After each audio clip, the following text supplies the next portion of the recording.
as you know, just iterating on the strings to trying to find it is very slow. So one idea here, if I would like really answering the query is very fast, is what if I can use a dictionary? But the problem here is dictionary over what? If we just put the strings here, we cannot answer the prefix idea, right? So here is the trick. We'll create a dictionary, and for every input string, we will generate all of the possible prefixes and put them in the dictionary. So you read the line here, and then for every possible prefix, you will cut the prefix, and then you put it here in the dictionary. According to that, when you have a query, all what you need to do is to just check if the query in the dictionary or not.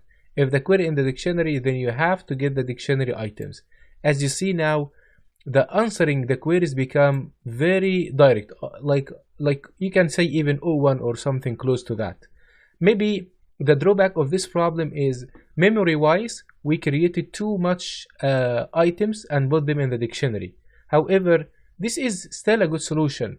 Like in many systems, it is okay to preserve more memory, but be very efficient when the user asks you. This is how you be very fast.